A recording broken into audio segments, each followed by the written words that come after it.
seconds out, it's Kev versus Jan, and this is your e-Spurs podcast Extra Time.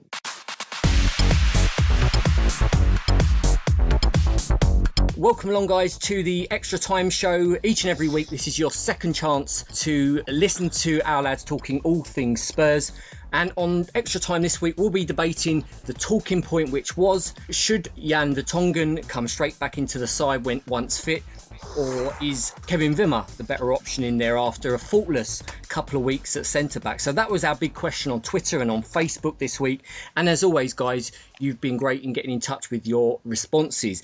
And the Spurs team got those responses for us in just a moment. Before we get your thoughts on the battle between Vertonghen and Wimmer for that one centre-back spot, let's get our guys' thoughts on the Spurs panel tonight. I'm joined by Jason, John, Ian and Ricky. Let's go first up to John on this one. John, we saw on Sunday Vertonghen come straight back in. Absolutely brilliant to have him back, and he did absolutely nothing wrong. However, saying that, would you have stuck with Wimmer, or would you have gone with Poch and put Vertonghen straight back into the starting lineup? Well, I think, firstly, Wimmer knows that he was brought in to cover for injuries and suspensions and whatever. So I think he knew himself that if Vertonghen's fit, then he wouldn't play. Now, I think the only thing that we were worried about as a fan base was, will Vertonghen be up to the Premier League sort of speed coming straight back into the team? And obviously, we've seen before that, Pochettino will not gamble on fitness. So as soon as I see Vertonghen was in the starting 11, I was quite happy to see him back, to tell you the truth, because... Yeah. Yesterday, I suppose in most Tottenham fans' opinions, that's probably our strongest 11 that we put out yesterday. Probably even the strongest bench as well, to tell you the truth. There's no one really, NG's missing still, but would he really be on the bench? Probably not. Same with Bentaleb. So it's probably the strongest 18 we could put out. So I would say, for me, knowing that Toby Alderweireld and Jan Vertonghen obviously know each other so well and have played superbly all season when they played together, I'm not surprised he come back in. And like I said, Poch knows what he's doing. So as soon as I see him there, I was quite happy. I wasn't thinking, will he be rusty or anything like that. He's just a classy player, Vertonghen. As much as I felt a bit sorry for Wimmer, because as we said on this week's earlier pod, he hadn't done anything wrong. But then by the same token, you could say, well, Vertonghen hadn't. It's not like he was out of the side because of form. It was an injury, and he was playing probably the best football he's ever played in the Tottenham shirt up to the point of his injury. So, I would have brought him back in, definitely. I mean, we had the same thing with Hugo Lloris last season. I think it was the League Cup, where Michel Vorman played in every game. But you can't be putting a player's feelings before the good of the club. And I think, again, he brought Lloris in for the League Cup final last season. He'd done the same with Vertonghen yesterday. Unfortunately for Wimmer, Vertonghen is part of our strongest 11 and Wimmer is currently not. But I can't really see there being too many more seasons where that's the case. If Wimmer continues to develop as he has, and he's only played probably a quarter of a season, he's impressed everyone, not just our fans. You would say, looking at even the starting 11 yesterday was definitely our best, I would say, on paper. And the bench was too. We're only really missing NG and Bentaleb, and neither of them probably would have been on the bench anyway, if, being a fully fit squad. So the fact that Pochettino's decided to put Vertonghen straight back in, the only question, like I say, would have been fitness, and he was obviously fit enough. He breezed through the game, and he's a classy footballer, Vertonghen, and as much as Wimmer is and will be, I think he's sort of the heir to the throne, if you like, on that left-hand side of our central defence. But really, it all comes down to the fact that if I could play next to Toby and we wouldn't concede any goals. So I'd be quite confident that, whichever one of them was playing, I wouldn't have been any more or less confident or disappointed based on who he went for. And it's really nice to be able to say that. Especially as a Tottenham fan, John. We're not used to this, are we? No, exactly. As we've said before on previous podcasts, where in certain positions, some players are a lot better than their deputies. But really, across the back, you can't really say that the gulf is too big. And with Wimmer, it's probably only a question of experience. There was a couple of times towards the end of the game against Manchester United where, Vertonghen he'd save his legs by giving away a silly little foul. He knows he's not going to get in any trouble for it, but just to be a little bit more cute and have a bit more tactical nous than Wimmer, but that will come. Yeah. And I'm convinced that Wimmer, as long as he, hopefully he'll stay with Tottenham for a long time, but he'll turn into what Vertonghen is for us currently. He's 5 years younger as well, Wimmer, so his time at Tottenham is definitely still to come, and it'll be first choice there one day, I'm sure. Yeah, and Pochettino said after the game, didn't he, that Wimmer is more of a long-term project. His time, as you say there, John, will come. So it's all, it's all looking good in that respect, in that department. What have you got from the social media, mate? So the first one, we've got Kev Green at Kev_G1. It doesn't matter as long as Toby is playing. Well, as I said a minute ago, I'm sure I could play next to him and we'd be all right. Absolutely. Star. My next one is from our very own Ian Gunn at Coy64. Wimmer hasn't put a foot wrong, but neither had Vertonghen before the injury, and there seems to be the telepathy, between Jan and Toby. So, yeah, going back to what I said, really, both of them things, I'd like to think back me up, or I'm backing them up, that's how it is. He's a second choice, really, but he's good enough. As a long-term project, he'll definitely turn into a top player, I think. And Jace, in terms of the, we're blessed, aren't we, in that position? But in terms of the best we currently have, would you say now that Alderweireld has taken the mantle from Vertonghen as our best centre-back at the moment? I think over the course of the season he probably has, but there's very little between them for me. I think, Jan was doing such a brilliant job before he was out on injury. And I think that the great thing about them is, like all good centre-back pairings, that they are a proper pairing, Yeah, it's quality in there. And it's so rare, isn't it, as a Spurs fan, that we can feel so comfortable about our defence and our defensive options and even the fullbacks that we've talked about on the podcast. Absolutely brilliant. Fantastic to have. Jace, what have you got from the guys on social media? I've got from Mo Hashim at Mr_Briefcase. Wimmer is another Vertonghen, so it doesn't matter who starts, as it's the same. But my choice goes to Stout Kev, which is a bit harsh on Stout Kev there. and then we've got from Johnny Alcock, e-Spurs on Facebook. Big Kev has been outstanding. Vertonghen is another class of footballer, gives us composure and solidity at the back. No question, Jan and Toby is our number one pairing, no matter what. Yeah, and Jace, as we saw on Sunday, they both, Vertonghen and Alderweireld, they can both go forward and score goals. Yep, they're both capable of doing that. And I think the thing, for me, I said Vertonghen would come back into the side if it had been down to me, because I just think we'd looked that little bit more vulnerable down our left. And I think Jan's just got that little bit more game craft. As John said, Jan's quite capable of giving away a nice little foul, if you like, towards the halfway line so nobody turns. And I think he's also, because he's played at left back and Toby's also played at right back, I think their positioning is just that little bit tighter to where Rose or Walker is, and that comes into it as well. I think they've both got a good understanding of the full-back roles. So I think as a unit, they've looked much better overall. It's the unit, isn't it? That's a great phrase and a great point you mentioned in terms of the connection they have with Rose. They know when to get forward, when not to get forward, and even players like Kyle Walker, who maybe in the past has been criticised for that, not knowing the right time to go forward, maybe leaving the back a little bit exposed. He now seems to, this season more and more now, seems to know the right time to get forward, and it all seems to be gelling rather well back there at the moment. I think the other thing that we've had this year with them is that there's so much trust between every single one of the defenders, and also with Hugo, that nobody now tries to do two people's jobs at the same time. We used to have that, didn't we, with Kabul, where you'd have Vlad or someone, and whoever's playing alongside them thinks, God, I've got to try and cut. I mean, Jan before that was trying to defend for almost all four at the back, wasn't he? You had Rose and Walker charging around. You had Vlad all over the place. Kabul not knowing where he was going, and poor old Jan was left to try and marshal the whole lot. Whereas I think this year, whichever one of the four, they're able to concentrate on the job they're given to do. If they're man marking, right, that's your man. And Toby thinks, Jan's not going to leave his man, or Jan knows the other way around. Toby's not going to make a silly back pass or something. So, they can just concentrate on their own position, and every single person knows each other's job. Yeah, absolutely. Fantastic. And Rick, can you think of a better centre-back pairing in the Premier League at the moment? No. I can't. No. If I'm being completely honest, if you listen, the stats speak for themselves. Best defensive record in the league, least conceded and got, I think, 25 goals conceded. Played 33 games? ridiculous. The amount of clean sheets we've had this season, Hugo probably can't believe it himself.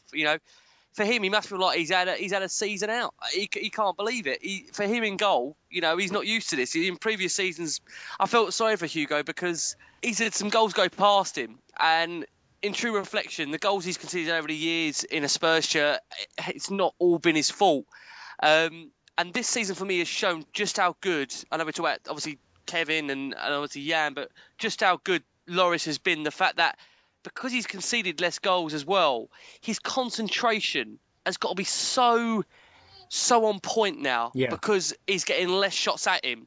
And still yesterday, he's there. We said about the Anfield game. Lloris, again, listen, in another season, he'd be a player of the season as well because he's been phenomenal. And sometimes, a lot of credit goes to the defenders, but Lloris deserves a huge amount of credit as well for his concentration levels. It's not easy being a goalkeeper, having sometimes the least amount of shots at you because you have to be still on point for 90 minutes, waiting. Always being careful what's coming up. But that's testament as well to the back four we've got at the moment. And I still think that Poch done the right thing in terms of bringing Jan back into the side. Like we've said, for me, I covered it in the main pod, but it's the business end of the season. You have to play your best 11. You have to play your best defence.